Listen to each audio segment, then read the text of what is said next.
विकासशील देशों की श्रेणी में भारत का मुख्य स्थान है। किसी भी देश के विकास में वहां के शिक्षा तंत्र की अहम भूमिका होती है। 125 करोड़ की विशाल आबादी वाले इस देश में रजिस्टर्ड स्कूलों की संख्या लगभग 15 लाख है, जिसके 25 करोड़ छात्रों के भविष्य के निर्माण का दायित्व 65 लाख शिक्षकों के ऊपर है। किसी भी विद्यालय के विद्यार्थी, शिक्षक, अभिभावक तथा प्रबंध तंत्र अभिन्न अंग होते हैं, जिसमें सबसे महत्वपूर्ण भूमिका शिक्षक की होती है। लेकिन क्या शिक्षक अपने उत्तरदायित्व सही से निभा पा रहे हैं? इस विषय को विस्तार से जानने के लिए हम चलते हैं सरस्वती ज्ञान मंदिर। सरस्वती ज्ञान मंदिर उत्तर प्रदेश माध्यमिक बोर्ड से मान्यता प्राप्त कक्षा 6 से 12वीं तक का एक विद्यालय है। यहाँ 1200 विद्यार्थी अध्ययन करते हैं, जिनको शिक्षा देने का दायित्व यहाँ के 50 शिक्षकों के ऊपर है।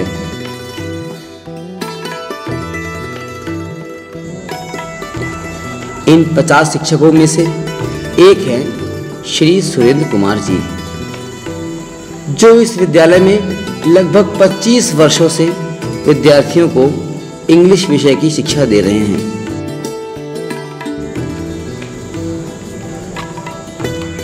श्री सुरेंद्र कुमार जी का दिन प्रातः 7 बजे शुरू होता है। जब यह घर से विद्यालय जाने के लिए निकलते हैं,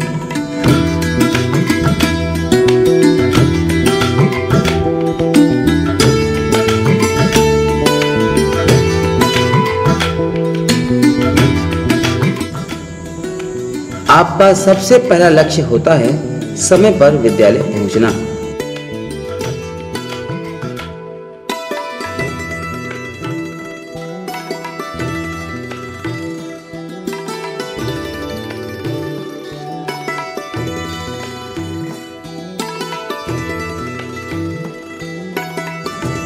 जिसके पश्चात शुरू होती है शैक्षणिक एवं अशैक्षणिक कार्यों की एक लंबी श्रृंखला। विद्यालय में सर्वप्रथम हम लोग प्रवेश करते हैं। इसके उपरांत हम उपस्थिति लेते हैं। उपस्थिति के उपरांत प्रार्थना सभा में बच्चों को ले जाते हैं। नमस्कार, सूर्य नमस्कार, प्राणायाम और इत्यादि ये करना। Good morning, sit down. 1 2 3 4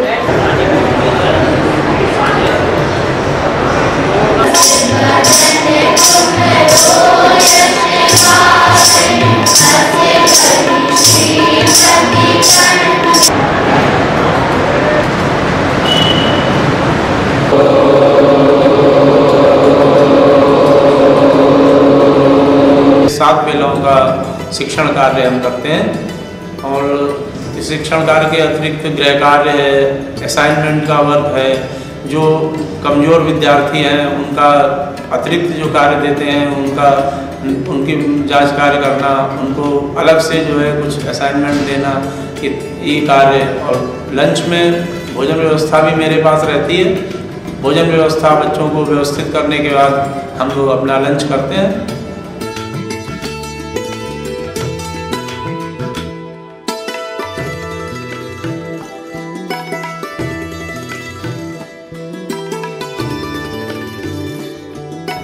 शिक्षण कार्य के अतिरिक्त जो हम लोग कार्य करते हैं, उनमें जो उपस्थिति रजिस्टर का जो पूर्ण करना है वो बहुत ही कठिन है, बहुत ही जटिल कार्य है।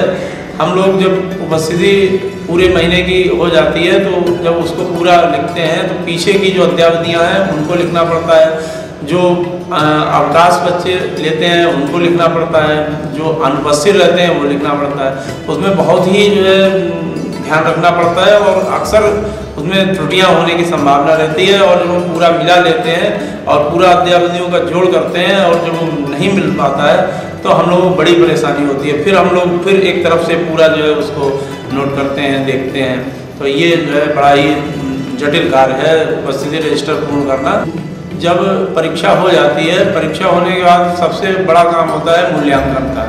मूल्यांकन करते समय हम लोगों पर दोहरा दबाव रहता है। हम लोगों को क्लासेस भी अटेंड करने पड़ते हैं और मूल्यांकन भी करना पड़ता है। उसमें भी जो समय की जो बाइंडिंग है वो बहुत ही मतलब परेशान करने वाली है, क्यों हमें उतने समय में 3 दिन में 2 दिन में हम लोग को जांच के देना ही होता है। आज पेपर हुआ है तो 3 दिन के अंदर अंदर हमें वो जो है जांच कर देना है।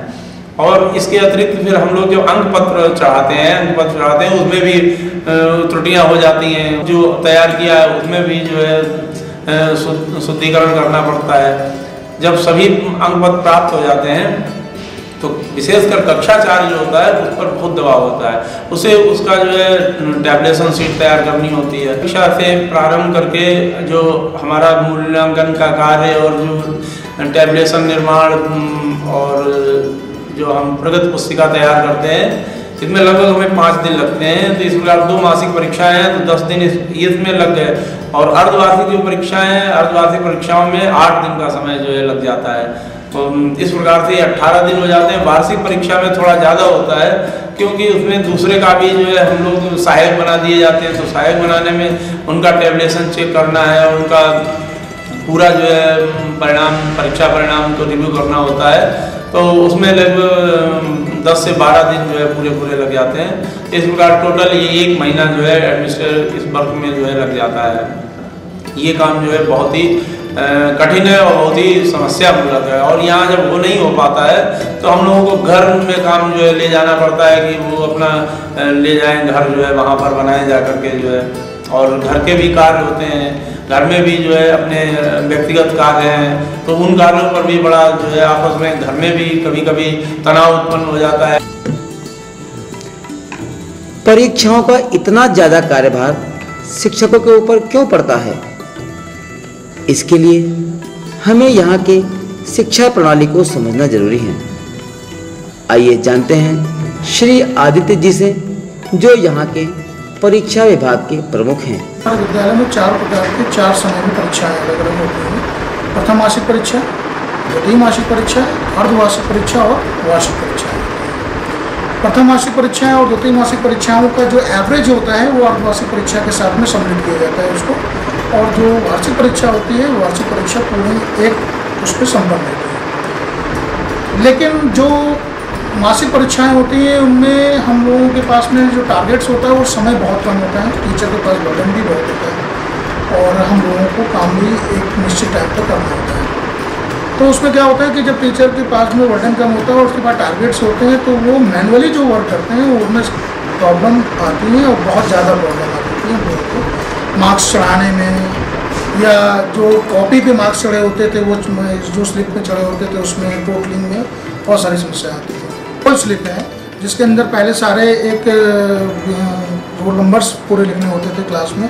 सपोज एक क्लास में हमारे यहाँ 60 या 70 बॉयज़ गर्ल्स हैं तो उनके सारे रोल नंबर्स लिखने होते थे। फिर वो नंबर्स डिजिट में लिखने होते हैं और उसके बाद में फिर उसको मैनुअल वर्ड इन वर्ड्स मतलब लिखे जाते थे। तो ये बहुत ज़्यादा ऐसा होता था कि जैसे कोई लिख रहा है, रोल नंबर्स लिख रहा है, फिर उसके नंबर मिसमैच हो जाते थे क्योंकि वर्डन ज़्यादा होता था। मैनुअल स्लिप बनाने के लिए टीचर को कम से कम 2 घंटे का समय लगता था। जो हमारी टैबलेशन है वो इस तरह की टैबलेशन बनी होती है। उस टैबलेशन में हम लोग पूरा जो टीचर्स हमारे कॉपी चेक करने के बाद जो क्लास टीचर्स होते थे उनको हम लोग ये प्रोवाइड करा देते थे क्लास वाइज मैनुअल ये रोल स्लिप।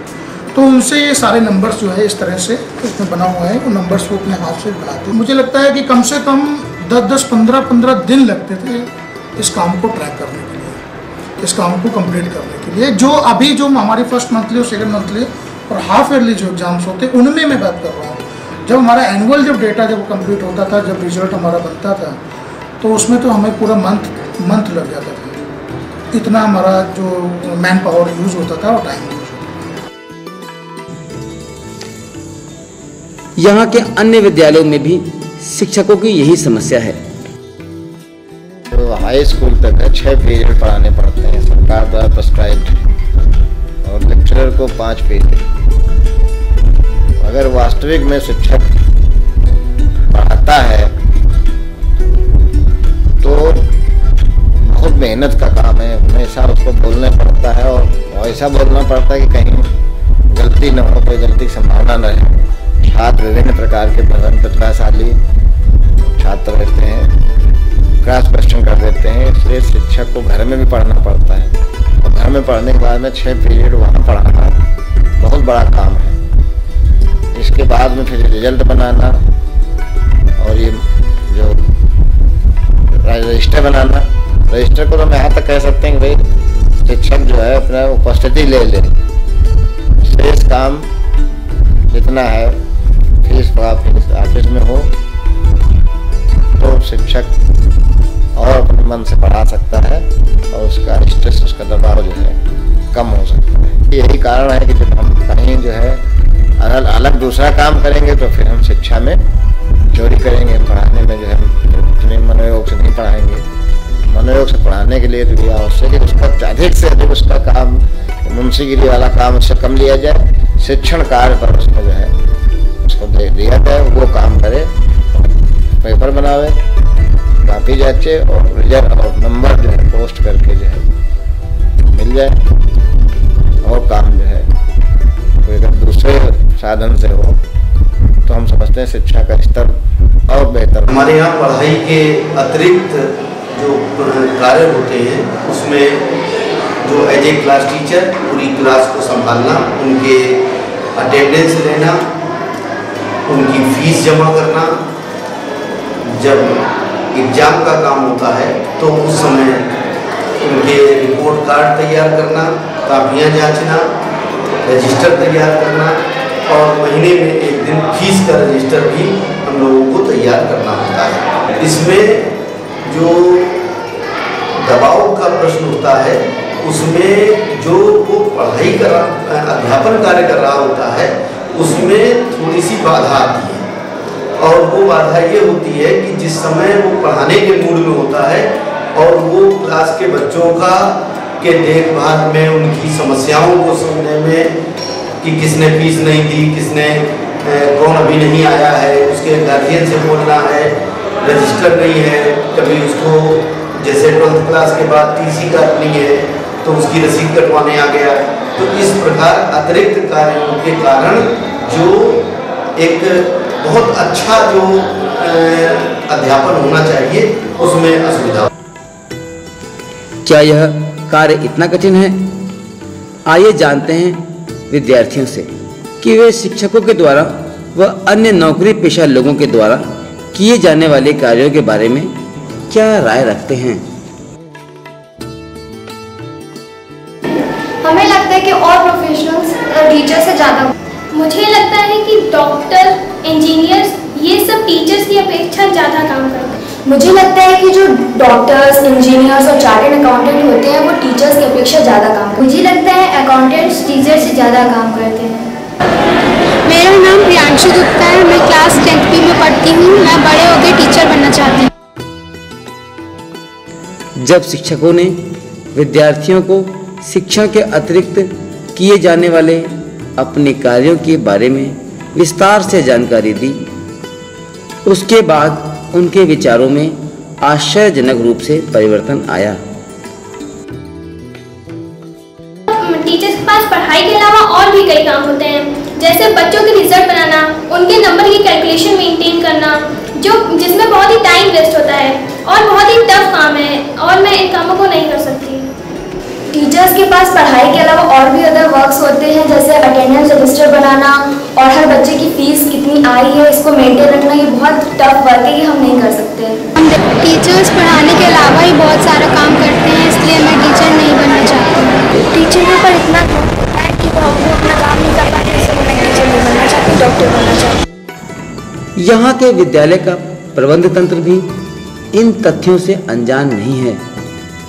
सतत प्रयास द्वारा कंप्यूटर टेक्नोलॉजी के माध्यम से आखिर इन्होंने इस समस्या का हल खोज ही लिया।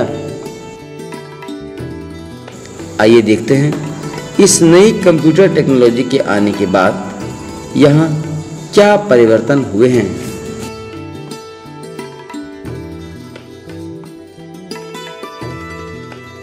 जो कंप्यूटर टेक्नोलॉजी है वो हमने 1 या 1.5 वर्षों से यूज़ करना शुरू किया है।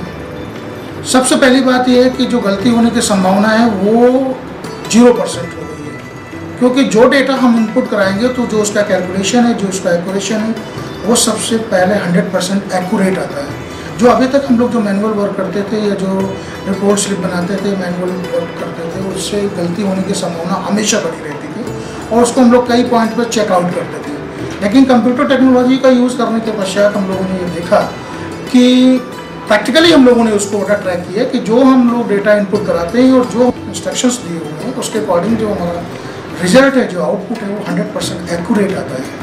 तो जो हमारी रिक्वायरमेंट थी वो 100% हमारी कंप्यूटर टेक्नोलॉजी का यूज़ करने से हमारी 100% रिक्वायरमेंट्स कंप्लीट हो रही है। मुझे लगता है कि कॉपी चेक करने के बाद में सिर्फ हम लोग नंबर्स को इनपुट कराने में मुश्किल से 5 या 7 मिनट जो है एक क्लास को नंबर कराने में लगता है, इनपुट कराने में। इसके बाद मेरे जितनी भी प्रकार की रिपोर्ट्स जो हम लोग मैनुअल बनाते थे, टैबुलेशन बनाते थे, जो मार्कशीट बनाते थे, जो उससे रिलेटेड जितनी भी हमको रिजल्ट्स ट्रैक करने होते थे, वो सारी हमारे इसके अंदर रिपोर्ट्स जनरेट हो जाती हैं ऑटोमेटिक। हम कहीं से भी कभी भी किसी भी चीज़ को हम लोग ट्रैक कर सकते। सारा जो वर्क होता था वो 10 to 15 डेज़ का होता था और जब एनुअल रिपोर्ट जब बनती थी तो वहाँ पर मंथ पूरा लग जाता था। आज मैं देखता हूँ कि जब से मैंने हमने कंप्यूटर टेक्नोलॉजी यूज़ किया है तो सिर्फ और सिर्फ डेटा इनपुट कराना है और उसके अंदर 2 या 3 दिन हार्डली सारा डेटा हमारा पूरा कंप्लीट हो जाता है। तो इस तरह से पूरा मंथ हमारे लिए बच रहा है। जो हमारा जो टीचर्स वो पूरा खाली हो रहा है, वो अपने स्टडी करके अपने को अपडेट कर सकता है, जो उसके प्लान्स हैं वो अपने कर सकता है, जो बच्चों की हित के लिए हैं, और अपनी पढ़ाई का ध्यान रख सकता है, बच्चों को कर सकता है।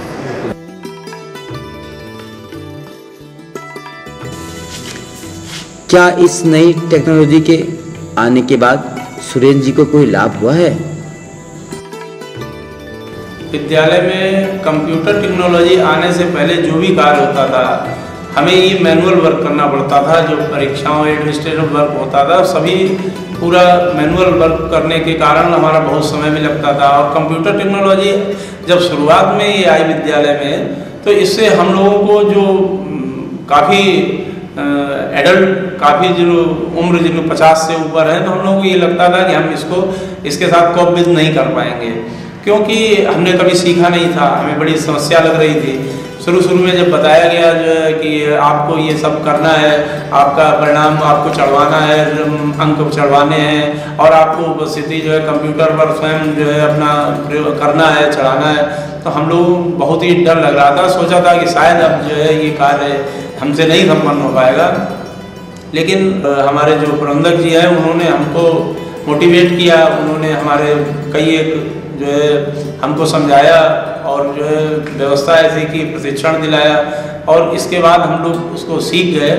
काफ़ी उसमें परफेक्शन आ गया है और हम लोग अब सभी कार्य अपना कर लेते हैं। जो परीक्षाओं का कार्य है, जो एडमिनिस्ट्रेटिव वर्क, वो अब सभी जो है कंप्यूटर के माध्यम से होने से हम लोगों का वर्कलोड कम हो गया है। इस वजह से विद्यार्थियों पर जो ध्यान है हम लोग ज़्यादा केंद्रित कर पाने लगे हैं, क्योंकि हमारा जो कंप्यूटर टेक्नोलॉजी आने से वर्कलोड कम होने से हमारा पूरा फोकस पढ़ाई पर रहता है और उससे विद्यार्थियों को बड़ा ही लाभ हुआ है। घर में भी जो है जो अब घर वाले भी प्रसन्न रहते हैं कि अब जो है विद्यालय का कार्य नहीं है कि अब ये कर रहे हैं, बैठे टैबलेशन कर रहे हैं, ये कर रहे हैं। कभी कभी तो हमें बच्चों की भी सहायता लेनी पड़ती थी, इवन देन घर में भी उनसे कहते कि भाई मास्क खोल दो, बड़ी दिक्कत होती थी। लेकिन अब जो है ये सब में बड़ी ही राहत है और ये अच्छी बात है, इससे बड़ा ही लाभ हुआ है।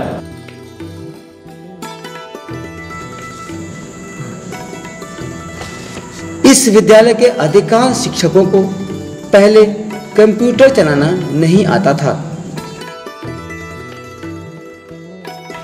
आइए जानते हैं यहाँ के प्रधानाचार्य श्री चंद्र प्रकाश गुप्ता जी से कि किस प्रकार उन्होंने अपने शिक्षकों को इस नई टेक्नोलॉजी के लिए प्रोत्साहित किया। शुरू में इसे कंप्यूटर टेक्नोलॉजी लाए तो पहले टीचर बड़े भयभीत हुए, डरे नहीं मैनुअल ज़्यादा अच्छा है, इसमें कंप्यूटर में नंबर फीड कराने में समय लगेगा, परेशान होना पड़ेगा। लेकिन जब अभी हमने वार्षिक परीक्षा था, पिछले साल वार्षिक परीक्षा रिजल्ट जब पोस्ट कराया और उसमें हमने ट्रायल लिया और ट्रायल लेने के बाद फिर मैनुअल भी बनवाया था और कंप्यूटर से भी निकलाया। और जब निकला तो टीचर सारे टीचर बहुत प्रसन्न हो जाए उन्हें कुछ हमें वर्कशॉप देनी पड़ी टीचर को।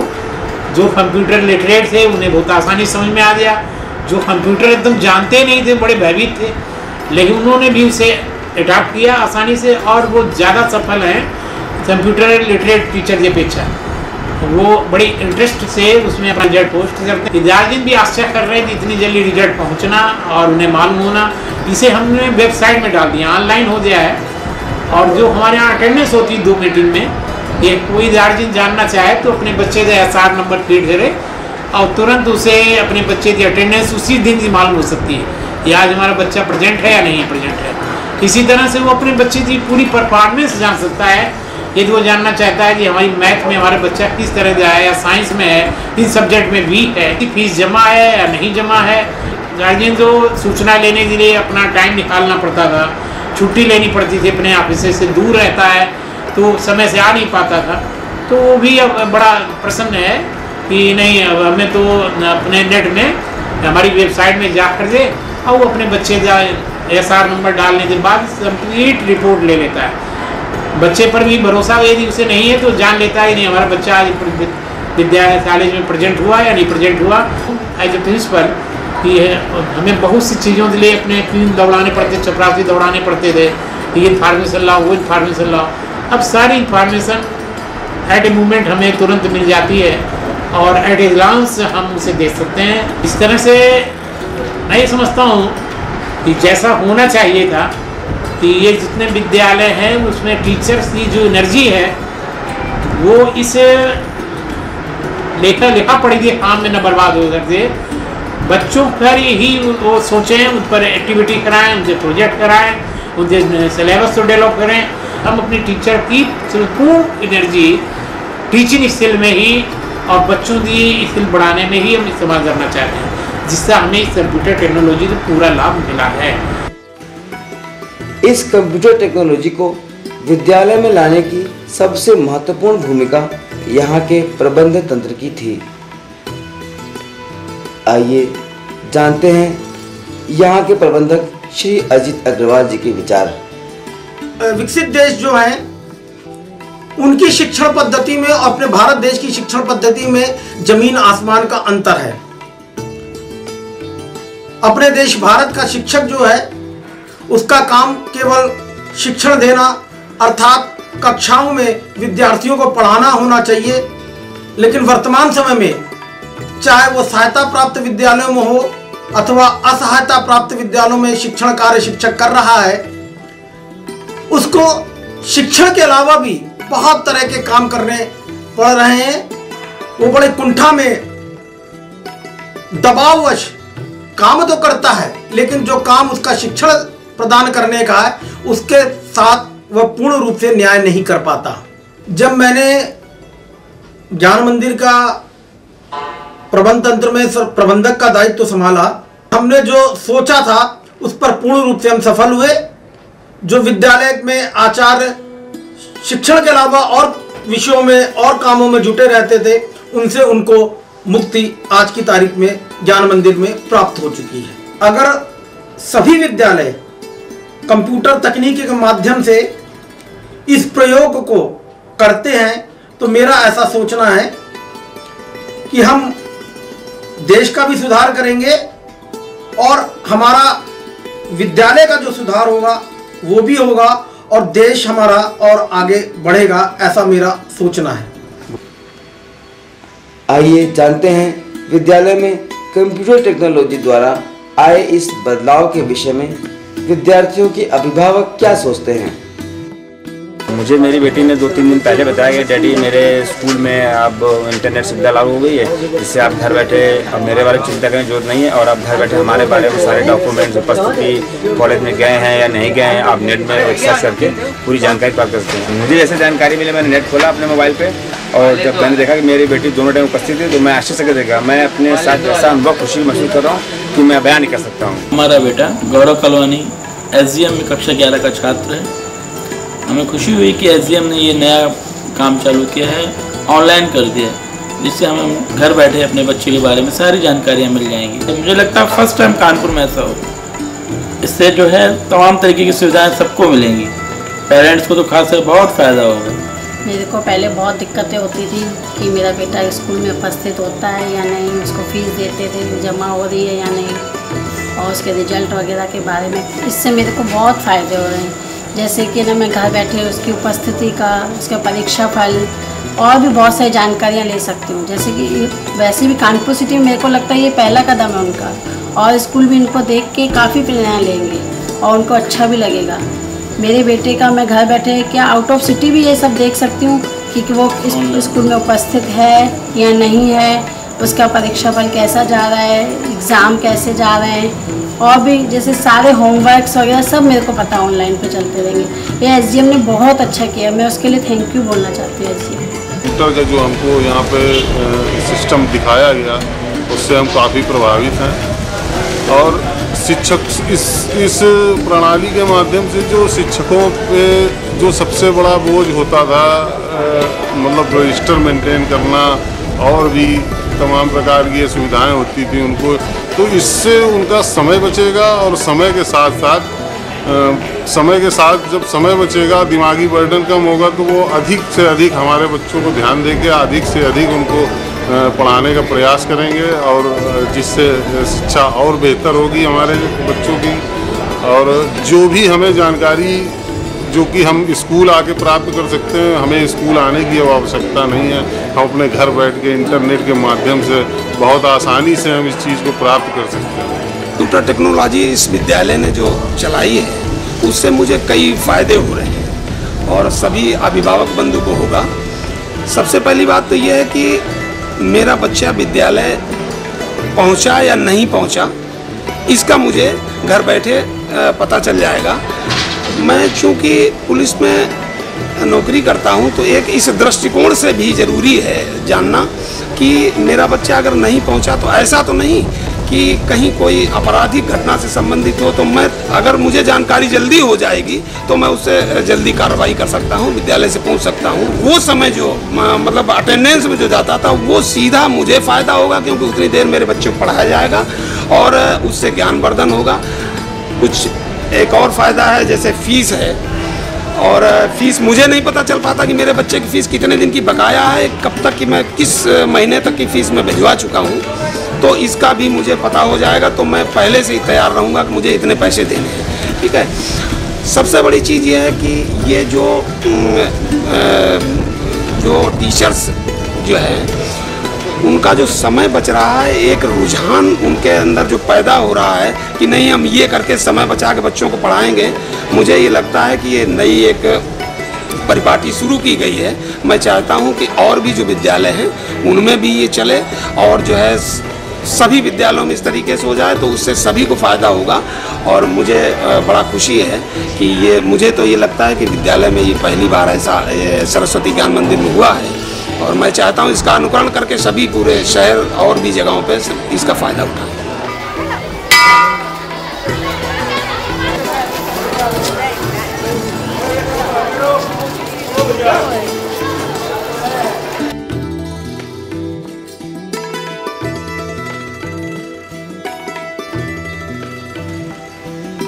सुनील जी का एक और व्यस्त दिन समाप्त हुआ, परंतु हम आशा करते हैं कि शिक्षा तंत्र के आधुनिकीकरण के इन सफल प्रयासों द्वारा विकासशील देशों के विकसित देशों में परिवर्तन की यह यात्रा निरंतर जारी रहेगी।